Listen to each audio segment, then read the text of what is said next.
Hold on to your dreams and make memories that will last for a lifetime. We help people around the world make their dream of having a child come true. Cryos is the world's largest sperm and egg bank with more than 30 years of experience. We deliver to over 100 countries, and we have more than 1,000 carefully selected donors of many different ethnicities and phenotypes. We are proud of our vital role in having achieved the highest number of registered pregnancies worldwide through the help of our donors. We help make parents happy every single day. To Cryos, it is personal.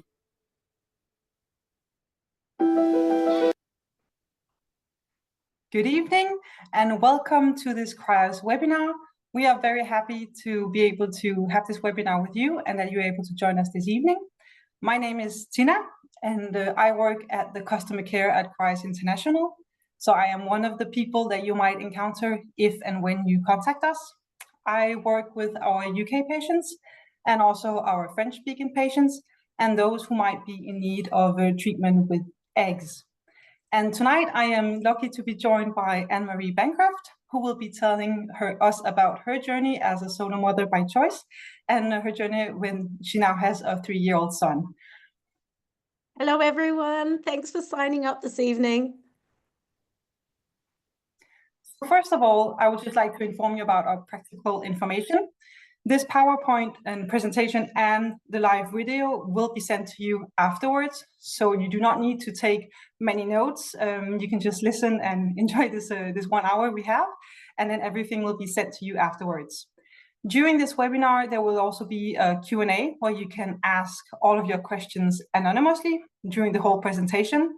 So please feel free to already start asking the questions whenever you have one, and we will do our very best to answer as many of them at the end of this webinar.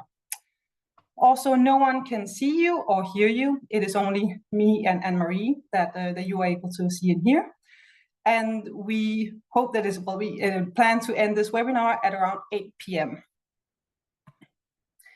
So first of all, a small overview of our agenda for this evening. I will explain to you how Cryos can support you in your journey towards your parenthood. I will tell you more about our donors, how they become donors, the options of the donor profiles that we have, and also how to get started with Cryos. So how to begin the journey from creating an account, placing an order, and maybe even reserving straws for future treatment for siblings. I will also be speaking a bit about our vocabulary, because there might be some words on our website that you have not encountered before, so I will help you understand the meaning of those. And after I have been speaking about this, Annmaree will tell us more about her journey and give you many good tips that from what she has encountered that might be helpful to you on your journey towards parenthood. And as I mentioned, at the end, we have the Q&A where we will answer as many questions as possible. First of all, who is Cryos? Well, Cryos is a family-owned business that was founded over 35 years ago. We are the world's largest sperm bank and with the most varied selection of donors. It is always free to search for donors here at Cryos. All you have to do is create a free account on our website, and then you will have access to all of the donors that are available on our website. We deliver to more than 100 countries, and in each of those countries, we collaborate with many different clinics. And due to that, we are very happy also to be able to say that we have the highest number of registered pregnancies in the world, as all of those clinics are able to help fulfill our patients' dreams of having a child. For us, it is very important that we both give personal and professional guidance to you, as we understand that this is can be a very difficult path to begin with. So we are here from the very beginning until the end, if you can say like that, and until after you have given birth to your child as well.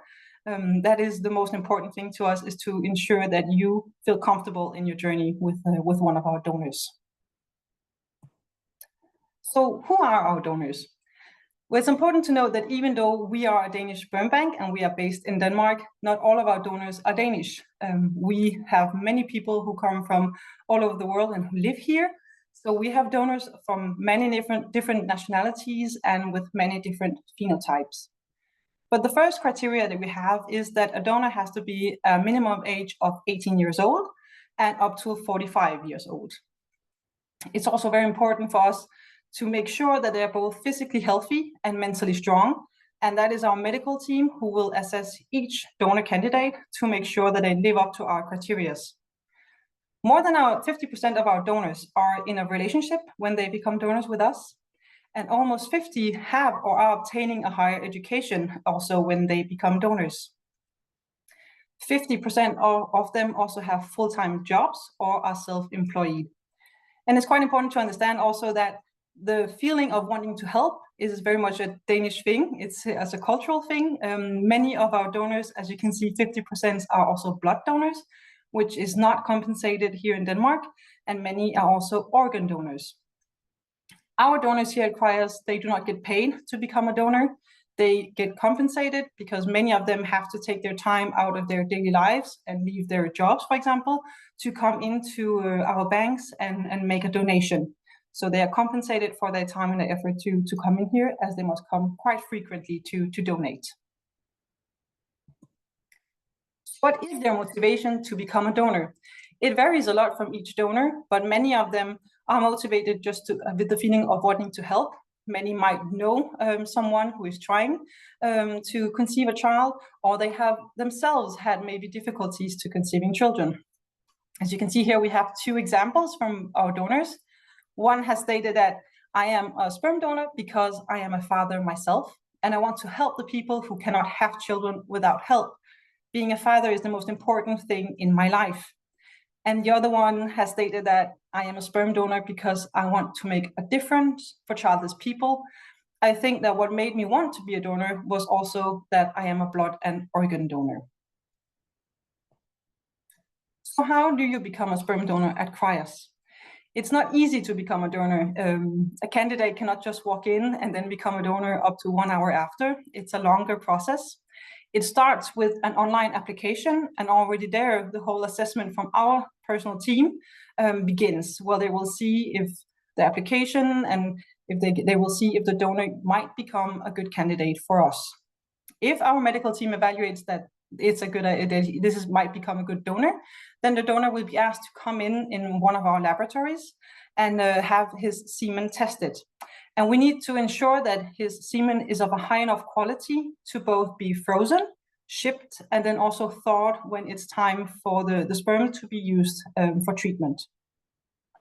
If the donor passes this first test, he will then be asked to fill out a medical form and also his family history questionnaire, so that we'll take a look at both his medical history and his family history, which includes him, of course, his siblings, his parents, and his grandparents. After that, he will come in again for a new clinical examination, and he will also be screened for the most common genetic diseases that they are. And our psychiatrist will also make a psychological assessment of our donors to ensure that they are aware what it means to become a donor, and that they are comfortable as well with their choice. During this whole process, it can take between 5 to 6 months to become a donor, and only 5 to 10 of our donor candidates are actually accepted at the end to become donors. So it's not an easy task to become a donor, and we take this very seriously to make sure that we are able to have the most healthiest and best suited donors available for you and your treatment. And we have different types of profiles, the first ones are what we call the non-ID release or the ID release. So it's the same as anonymous or non-anonymous. The difference between those two is that if you choose a donor who has an ID release profile, your child at the age of 18 can contact Cryos to receive more information about the donor. That would be his real name, his date of birth, and his last known address to us. When you have made that choice, we have then two donor profiles. We have the basic profile and the extended profile. And then what is the difference between those types? The basic profile is, as the name states, where you have a little bit of information about the donor. You can see his race and ethnicity, his eye and hair color, height and weight, blood type, and also his education and or profession at the time of donation. With the extended profile, you have the exact same information as with a basic profile, but at the same time, you also have a questionnaire that the donor has filled out, which describe donor's interests, his experiences, his family background, and maybe even his favorite food and the most exciting experience he's had as maybe a young boy or a man. And you can also have access to photos of the donor as a child. There is an emotional intelligence profile as well. And there will also be a voice recording and a handwritten message from the donor. The handwritten message is actually his motivation as to why he decided to become a donor with Cryos. And it's also that letter that he will read out loud when you can hear the recording of his voice. And we also have what we call the staff impression. So that is our laboratory staff who encounter our donors almost on a daily basis, who have given an impression of how they perceive the donor, if you might be a bit shy, if you might make people laugh easily. So there you have a bit an idea of how we perceive each individual donor who has an extended profile available. And here you have an example of our basic profile. As you can see on the get to know, there is his race, his ethnicity, his height, weight, skin tone, eye color, hair color, and blood type. There are also a few more points, but unfortunately the picture is not big enough to see it all. So there is a bit more information, but this is the general idea of a basic profile.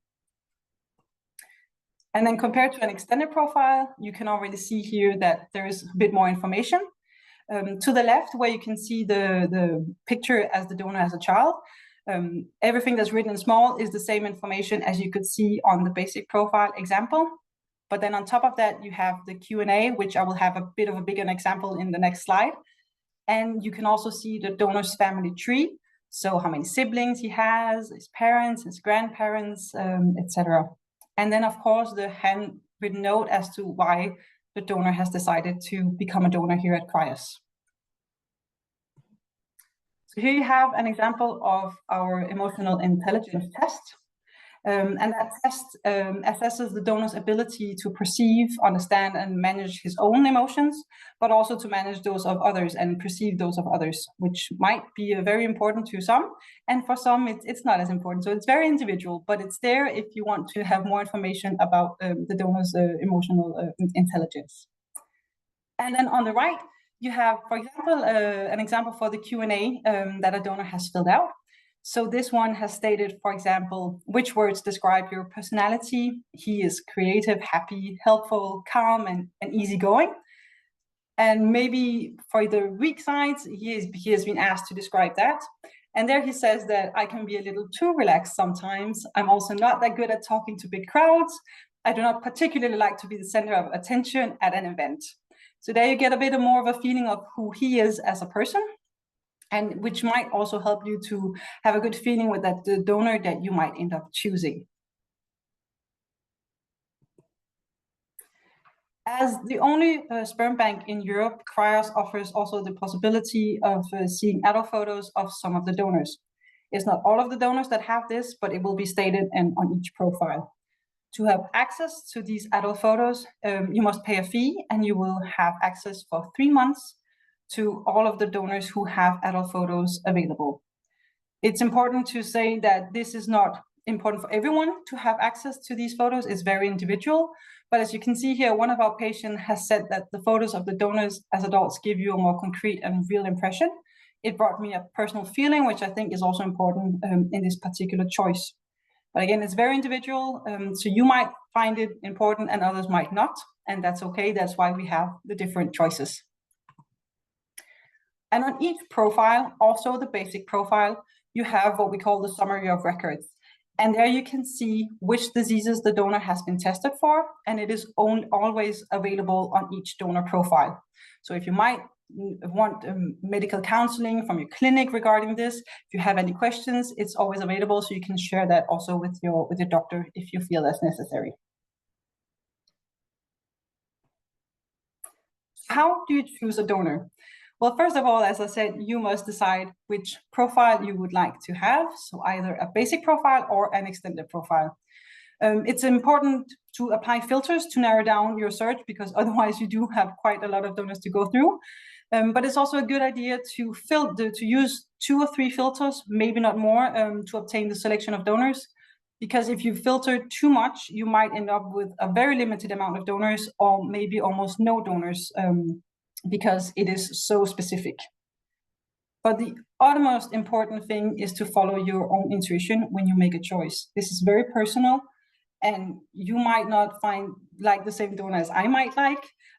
So that's the most important thing. And if you have difficulty maybe choosing between 2 or 3 donors, it's a good idea if you have a close family relative or a very good friend to you that you might feel comfortable discussing this with, that you can show the donors that you have found, and they might be able to help you make that choice, because they know you on a very personal level and might give you some insight into, well, this donor might sound like someone you may know, or he has the same values as you have. So it's a good idea if you have someone to talk to use that to help you and guide you through this process. So how to get started with your treatment? First of all, it's a good idea to contact our customer care to receive a referral list of clinics in the UK if you do not already have a clinic whom you are in contact with. From those clinics, of course, you must choose one clinic and make an appointment for your first fertility assessment, and that will determine your treatment. So whether you need an IUI treatment, so an insemination, or if you need IVF treatment. And while you are in that process, you can already go and find a donor, select a few. And when the clinic tells you now you're ready to begin your treatment, you can order the straws that will then be shipped directly to your clinic and be ready for your treatment.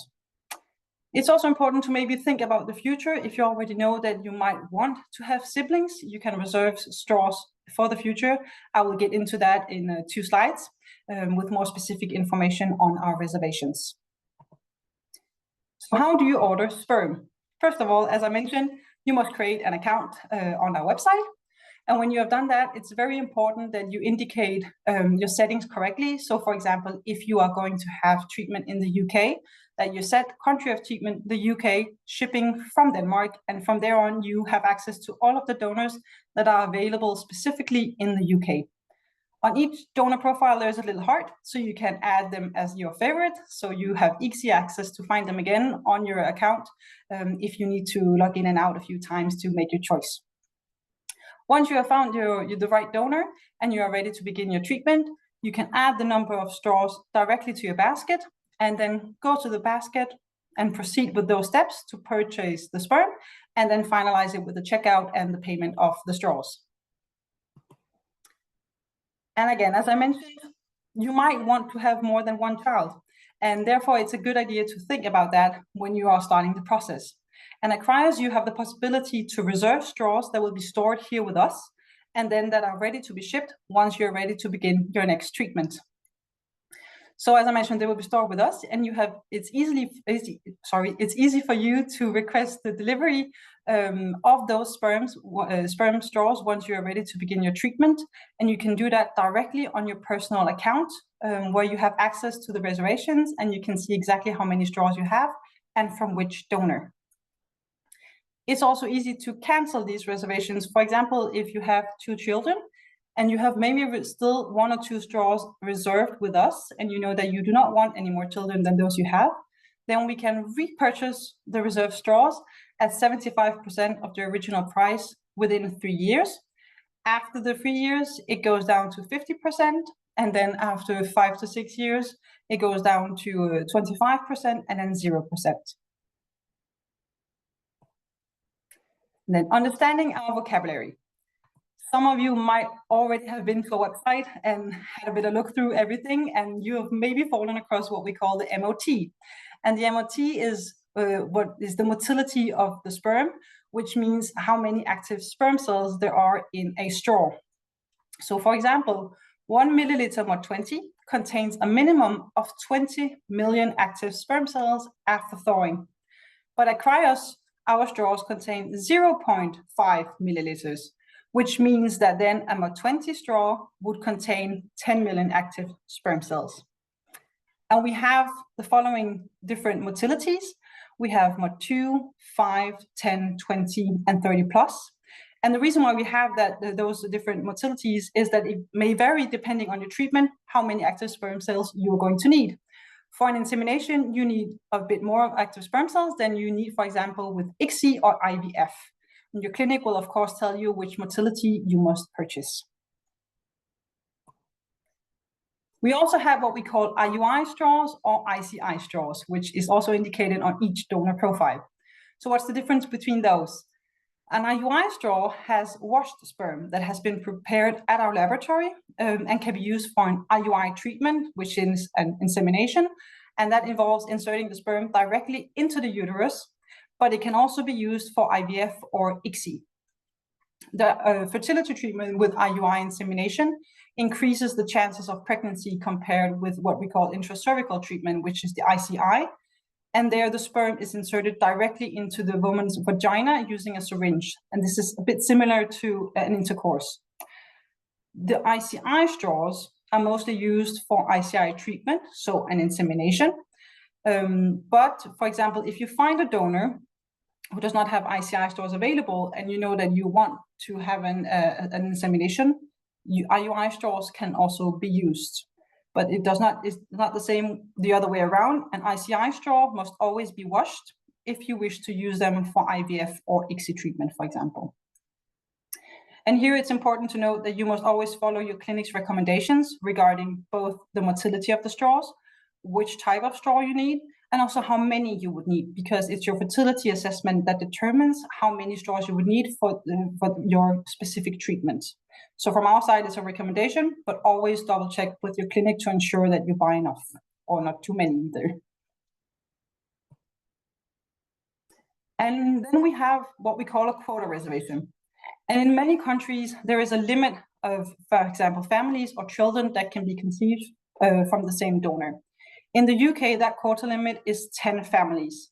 So this means that when you have a quota, you are one of those 10 families that can have children with that specific donor. The quota guarantees, as I mentioned, that you can receive a treatment, you have the right for that treatment, but on the other side, you still need to purchase the sperm to be able to actually receive the treatment at your clinic. The quota is mandatory in the UK, so it is automatically added to your basket when you make your first order. And it's also very important to note that a quota is linked directly to the donor. So if you use one donor, you will have to pay for that quota. But if you might need a second treatment and you have not reserved straws and you decide to choose another donor, then you will have to repay for the quota because the quota is linked directly to each donor. And the quota is fully refundable if, for example, you do not achieve a pregnancy within the first 3 years.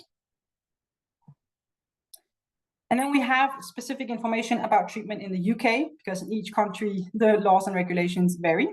In the UK, we recommend that you place an order 1 to 2 weeks ahead, and then that you choose a shipping method in a nitrogen tank. We have a 7-day or 12-day nitrogen tank. We recommend that you use a 7-day because usually a 12-day is not necessary. We have a delivery time of 1 to 3 days after the shipping date. And the reason why we ask you to place an order in advance and not on the same day as, for example, if you need to receive treatment the day after, is that, first of all, you will not have to pay for the late order fee if you make an order where we have less than 24 hours to prepare the order. But also the HFEA requires that each clinic receives all of the documentation of that order, and then they have to approve it before we are allowed to ship straws.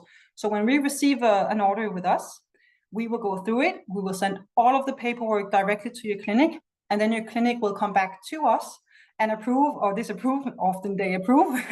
And then we are ready to ship it. And we will find the correct shipping date with the clinic, and you will receive an updated order confirmation once that has been set into place. And also in the UK, due to these HFEA rules, you can only choose to receive treatment with an ID released donor and not a non-ID released donor. But that is not a problem because that is already selected. If you select the UK as your country of treatment, you will only be able to see donors with an ID release. And then lastly, we support donor-conceived children and their families throughout the whole journey. From the beginning of planning, you can join our Family Dreams group on Facebook. We have these webinars, the newsletters, and you can also book a call with us for free, where we have 30 minutes to go through all of your questions if you have any, and also if you just might need to have some comfort in talking to us about the whole journey. We also help you in the parenthood. We have our website section with guides for parents, and we have made our children's book in 3 versions, which might help you talk to your child about how they were conceived and how they were brought into the world. I think maybe Annmaree will talk about that a bit later. And also, we also help with contact to our donor. So when you choose a donor who is ID released, you can contact us when your child is born, and we can make a donor child certificate for you, which we will then send, and then your child can give that to us when they contact us to receive more information about the donor. And when they do that, we also offer free counseling for donor-conceived children before contacting the donor, so they know what they can anticipate and to get a bit more prepared for that. And finally, before Annmaree takes over, we are here to help you, so please do not hesitate to contact us, call us, write, book a call. We understand that this is a big step and a very important journey. So even though you have asked the question once and you are a bit hesitant about it, contact us again. We are there to help you through this whole process. And then now Annmaree, she will take over and tell us about her experience and how she became a mother. Thank you, Tina. Excuse me, everyone, and I'm just going to apologize in advance because my son has given me a cold. So if I cough, I apologize. So hello, everyone. I'm so happy and honored to be here to share my story with you tonight. I'm Annmaree, and I'm a 46-year-old solo mother with a 3-year-old son called Hudson. I'm originally from New Zealand, and I've been living in London since 2001. All of my family live in New Zealand, so it's just Hudson and I here. I'm hoping to get through as much as I can tonight on how I began this journey, why, and all the details from choosing my donor, pregnancy, through to life as a solo mum. There's a lot to share, and I love to talk, but if I do miss anything, feel free to ask me in the questions, in the Q&A, or you can DM me via my Instagram account anytime you like. So let's begin. Let's start with life pre-Hudson. My life was full of a lot of traveling, brunches, and catch-ups with friends. But come my late 30s, I felt very unfulfilled. These things weren't enough anymore. I wanted more purpose in my life, and I so very much wanted to be a mother. I was in a relationship with an extremely kind and caring man for a total of 8 years. After many conversations over the years and realizing my time was running out to have the chance to use my own eggs to try and become a mother, the decision was made in 2019 to part ways, and I would move forward with my dream of becoming a mum. When I decided to go ahead with my journey to be a solo mother by choice, I was truly jumping into the unknown. It's overwhelming, and you keep asking yourself, am I really going to go through with this? I didn't know anyone who had chosen this path to motherhood, so I had to figure out everything myself. You worry about everything from finances to your potential child's emotional well-being as a donor-conceived baby. And of course, there's your own emotions and ability to cope. Worrying isn't a bad thing, though, because it's a journey where you need to consider every angle, both the good and the challenging. I started where I'm guessing a lot of people start, on Google. I Googled forums, and that's where I started learning and gathering information by reading posts from other women starting their IVF journey, looking at donor banks online, and it quickly became apparent to me the 2 biggest donor banks in Europe were Cryos and European Sperm Bank. I created accounts on both, and my search began. I have to say, if you choose this journey, you'll probably find that this part of the process is what most other people are completely fascinated by. So when you're ready to share your story, they'll have a lot of questions, which I totally understand because it is fascinating. What you're looking for in a donor is really personal, as Tina mentioned. So I just focused on what felt right for me. It was the beginning of 2020, so we now had a worldwide pandemic on our hands. And as you all know, the world shut down, including IVF clinics. So my hands were tied. I couldn't move forward. I paused my search and I just had to wait. As the UK started to reopen partway through 2020, it was time for me to get back to searching for a donor and moving forward with the whole process. One of the things I love about Cryos is the amount of information shared on each donor, right down to their emotional intelligence profile, which Tina just showed you earlier. I personally didn't feel comfortable with using a UK-based donor since I wanted photos and more info, and you don't get those things, unfortunately, in the UK. I continued to bounce between different donor banks, regularly checking if there were any new profiles uploaded. And I'll be honest, it was quite an exhausting process. I'd also only told my parents and 2 friends about what I was doing to keep things private and avoid a flood of opinions. This was the best situation for me, and I trusted those 2 friends with their opinions when I sent them the information on potential donors. And it was helpful getting their feedback without being inundated with loads of people's opinions had I told everyone.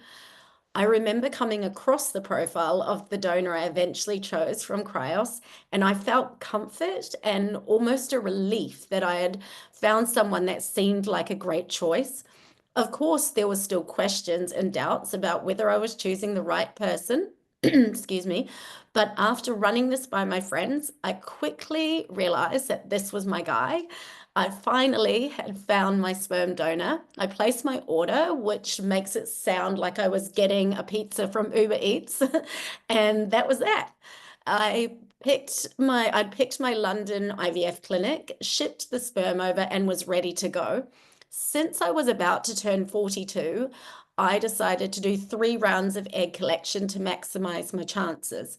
After all that, I ended up with 3 embryos. Now, this part's a bit controversial, especially in the UK, but I decided to have my embryos genetically tested. At my age, I wanted to reduce the risk of miscarriage and give myself the best chance for a healthy baby. They defrosted, biopsied, and tested the embryos, and the result came back with 2 normal embryos and 1 abnormal one. Fast forward to December 29th, 2020, embryo transfer day. It felt surreal, but I focused on the moment and didn't think too much about what might happen. Then on January 8th, I went back for the blood test to see if I was pregnant. That afternoon, I took a long walk in the park, just waiting for the call from the clinic with my results. When it finally came, they confirmed, "Congratulations, Annmaree, you're pregnant." My response? Holy shit. I had no tears. I did no jumping around or shouting. I just walked back home in a daze. I kept my pregnancy mostly private for a long time, sharing the news with only a small amount of close family and friends until I officially announced it at 30-something weeks. This gave me time to process this life change and navigate a bunch of emotions many women rarely discuss, except for me. So let me share with you some of those emotions that I experienced. When people responded to me being pregnant, "You must be so excited," I struggled with intrusive thoughts and anxiety, realizing I wasn't excited as there was so much to process, especially as a solo mum. I worried if this meant I'd made the wrong decision or I didn't want a baby after all. We're so conditioned to believe that we should feel overwhelmingly in love and excited about this tiny human growing inside us that when we don't have those feelings, we assume something must be wrong with us. I decided to own it, and my reply to "You must be so excited" would be, "I'm not excited. There's a lot to process, and I'm taking it one day at a time." And surprisingly, many people then admitted they felt the same. Now, I'm very mindful to say to a pregnant woman, I'm so excited for you, to avoid adding any mental pressure on her. A big part of my journey was processing the thoughts and emotions that came with having a baby via a sperm donor. I was so focused on honoring his Danish side, Hudson's Danish side, that it actually worked against me, and I found it hard to connect to the idea that this baby was also 50% me. It was creating distance for me. So I found that stepping back and letting things be with the Danish side of things helped me process and connect better. So this is just a heads up in case you find yourself feeling this way in the future. If you're not head over heels in love or crying happy tears at your baby's scan, which FYI, I did not, that's totally okay.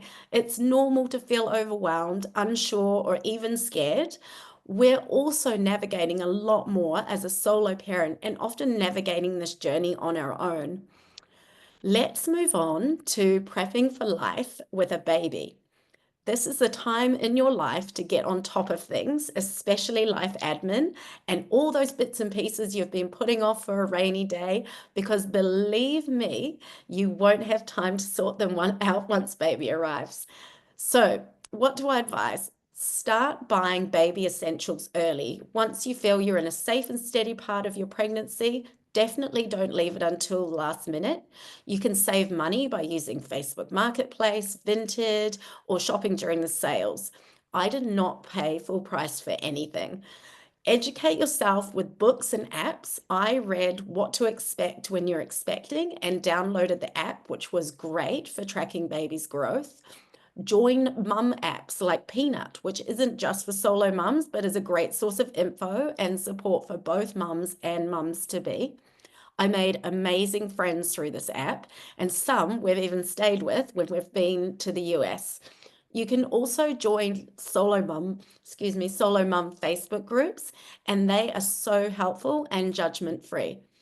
Join an NCT group if you can. It's the best way to make mum friends.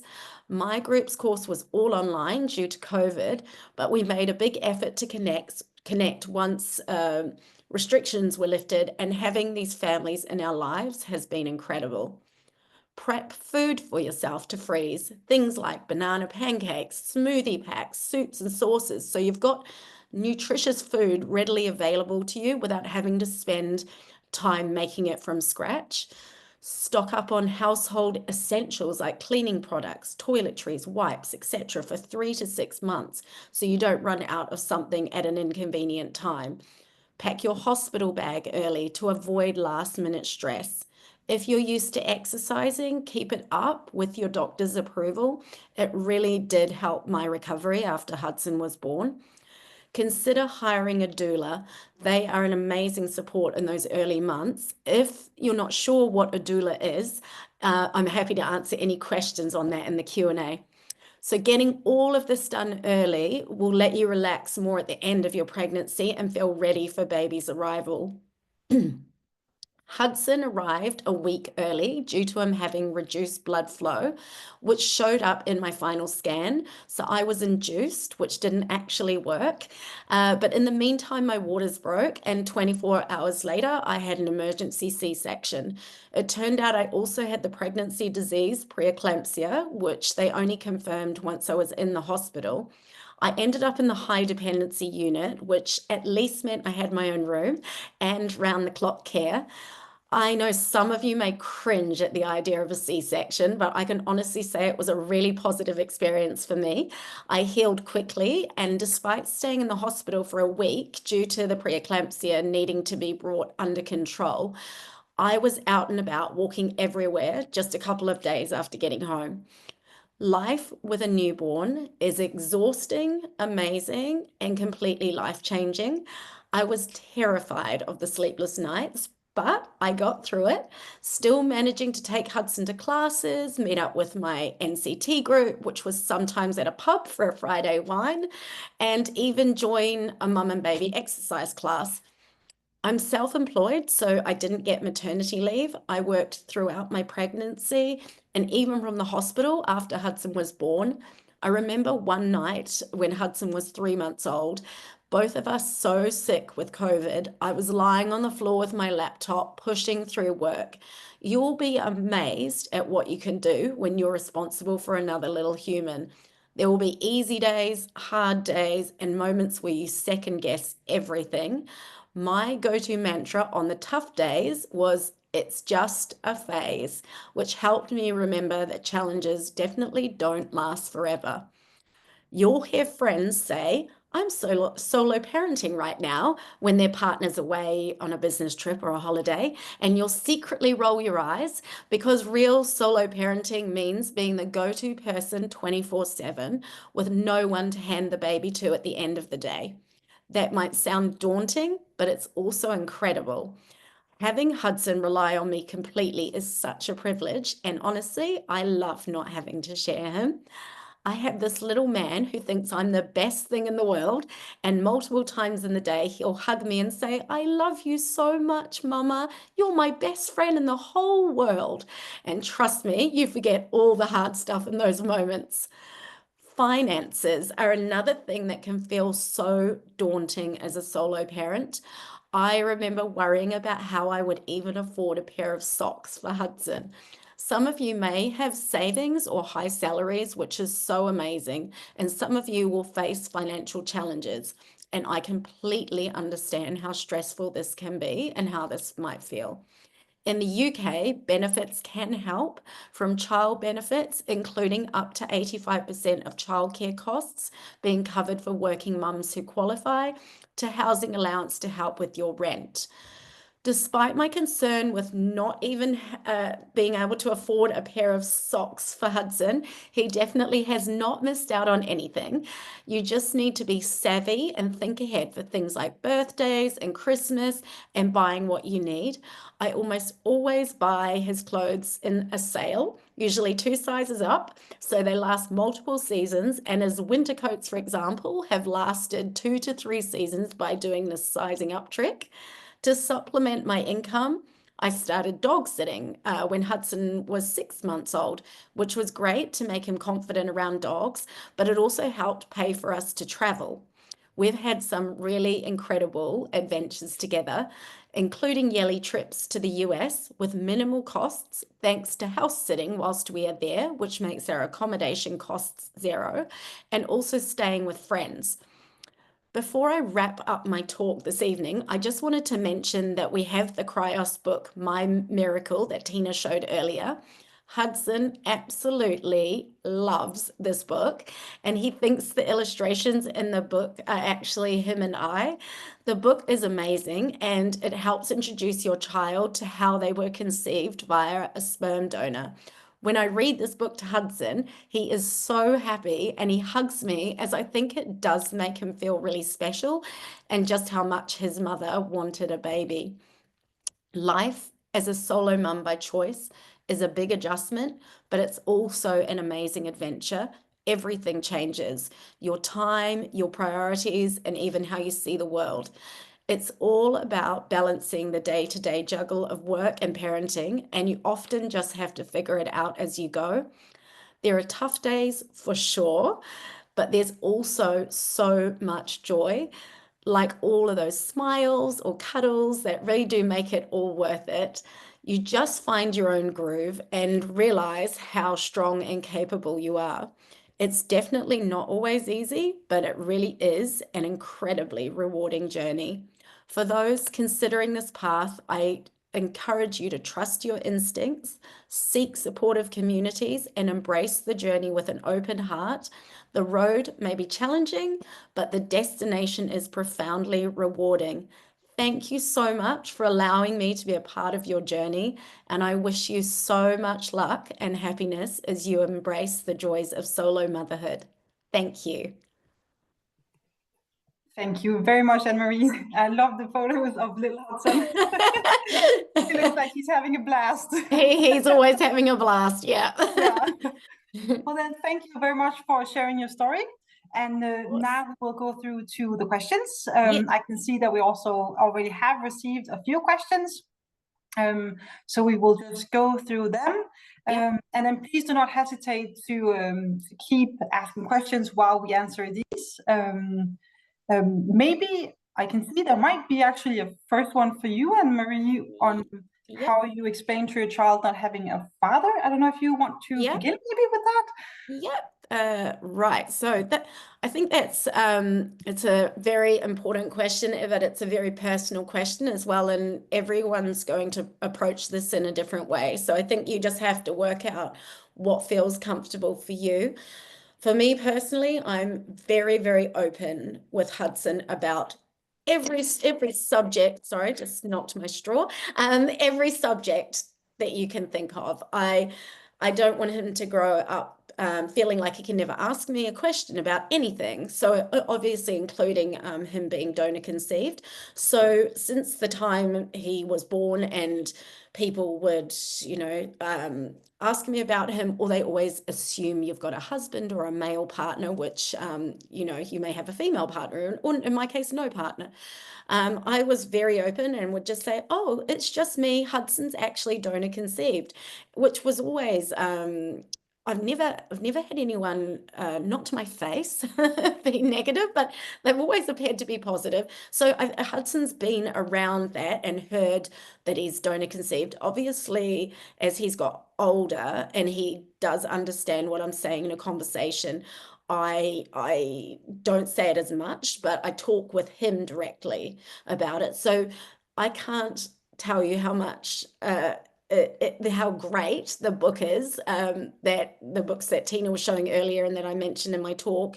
They're amazing and they really do explain it so well. And I love the words and the terms they use. They use the word sperm donor, whereas, and again, this is a personal choice, but a lot of the books don't use the word sperm. They use seed. For me personally, I feel like that's just confusing the child later on down the line. You're going to have to then explain what sperm is. So for me, Hudson has a loose understanding about how much I wanted to be a mother and that I had these eggs in my tummy, but I needed sperm to help. So there was a very kind man. I now talk to him like there's a man that lives in Denmark, and he was so kind and he gave some sperm to the clinic that I needed to mix with my eggs to have my baby, and now you're here and I'm so happy. And then he's like, oh, and he gives me a hug and a kiss. So, you know, and I talk about other, luckily in his nursery, there's actually 3 other solo mums by choice, which is amazing. I can't believe it. So, you know, I'm very conscious to talk about other family units, and that, you know, oh, this person just has a mother and no father, or this person has 2 mothers and no father. And so it's sort of just normalizes for him in some way. Yes. Yeah. Yeah, well, that's wonderful. Yeah. I also have a question here, which I might be able to answer. We have a person who is looking to commence IVF treatment in May or June. And in what month would we recommend then connecting with Cryos to place an order? So if you already have a clinic that you are in contact with to receive your treatment, we would definitely recommend you to wait until you have your fertility assessment and begin that whole process of seeing which treatment is good for you. And then when your clinic tells you in May, June, I would definitely recommend you to contact us in April, late April, beginning of May, definitely not later, if you have any questions, and then you can place your order. And we can actually ship it so that it's there a few weeks before your treatment, because they can preserve the straws directly with them. So better have it shipped a few weeks earlier than too late, where we risk not actually having the approval from your clinic. So definitely begin already April, to start the whole process. You can place the order, and you can actually place it up to 4 weeks in advance. So that's not an issue. We will treat every order as quickly as possible, so that we make sure to ship it in time. So beginning of April, yes, contact us there, make the order. We will be gladly help you through placing the order as well. So we can call you, you can call us, and then we will guide you over the phone, because it might be a bit daunting if you are making the first order. You want to ensure that you choose it correctly, that you have the correct settings, etc. So yes, definitely begin 1 or 2 months before to ensure that everything arrives in time. Okay, I'm just going to answer couple of quick questions I can see here. Someone's Yeah. asked, what is an NCT group? So if I'm assuming you're based in the UK, if you Google NCT, it'll come up. It's a group that you join when you're pregnant, and it's a course that you do. So it is really great. They're usually done in person. Mine was done online because of COVID. And it takes you through everything about your pregnancy and giving birth. Yeah, it is really amazing, and it gives you an insight into all of that stuff, so you're not going into this whole journey blind. Talks about different birth plans and all of that.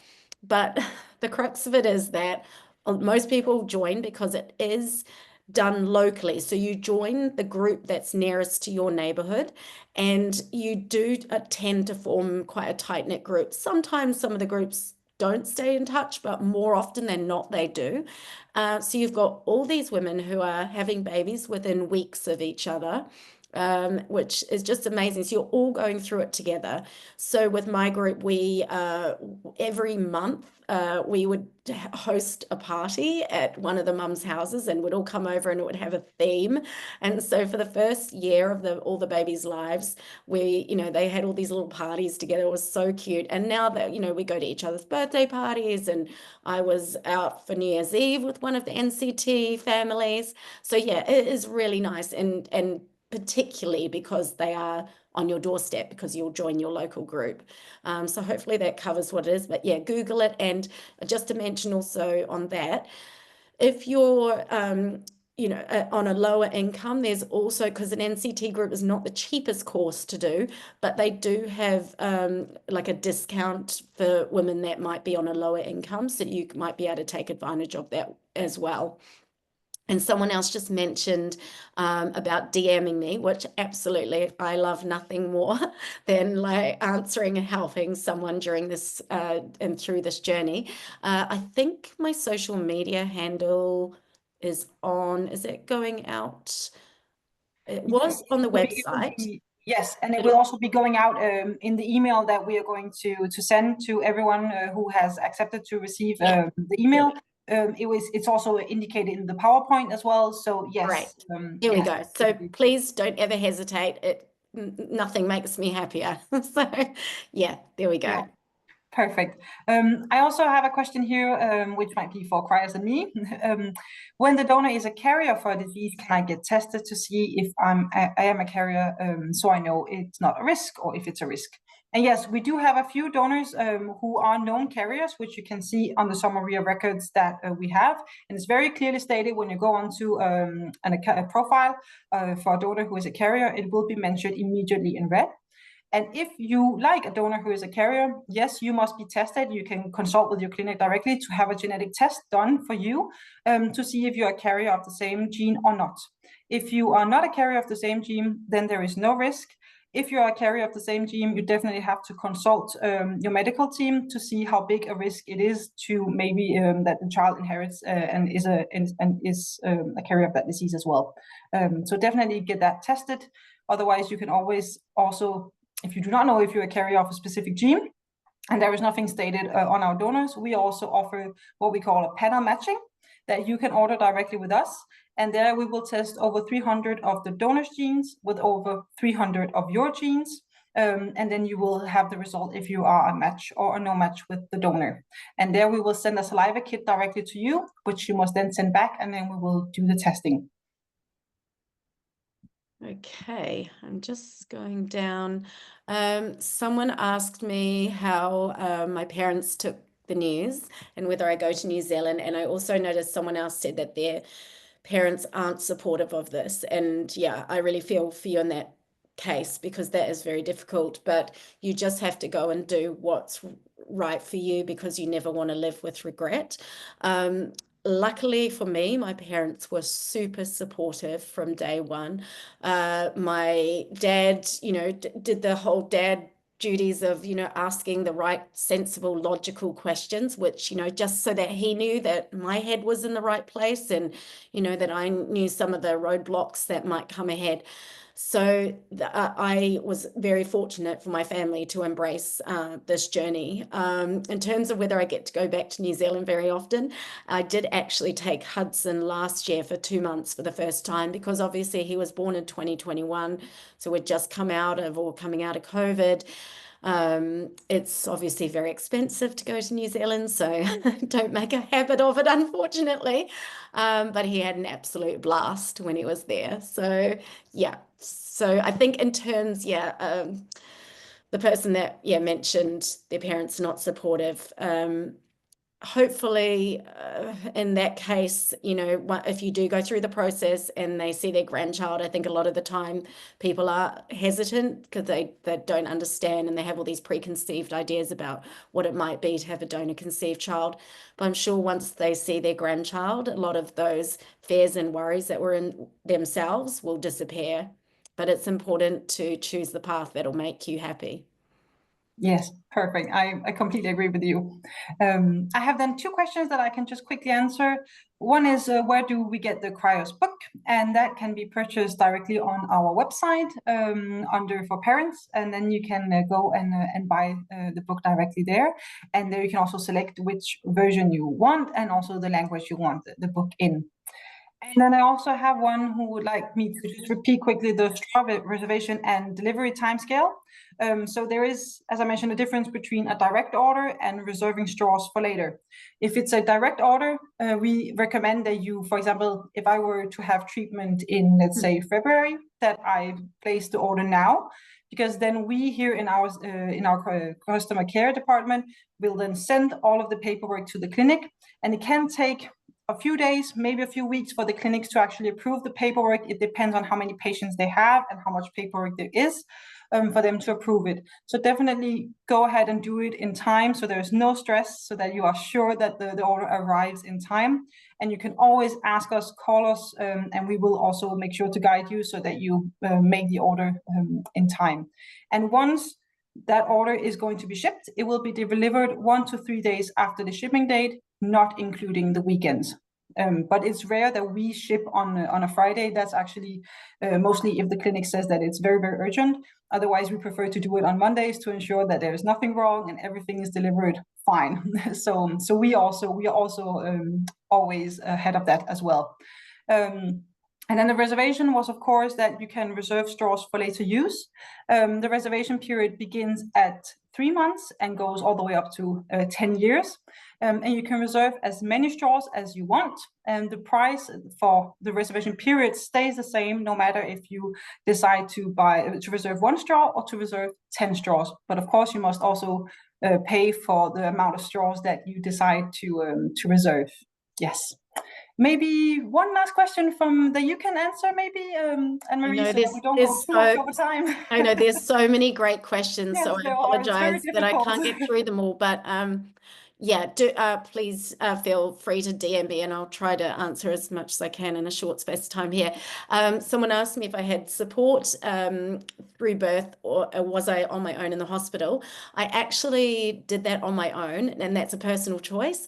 I think you're in a very sort of vulnerable state, I guess, when you're about to have a baby. So I feel like if you are going to choose a person to be there with you, it needs to be someone that you can feel like you can be your worst self with, and not, if you've got a friend there and you're sort of like always being nice and you're in so much pain. I just felt like I didn't want to put on a happy smile if I didn't have to.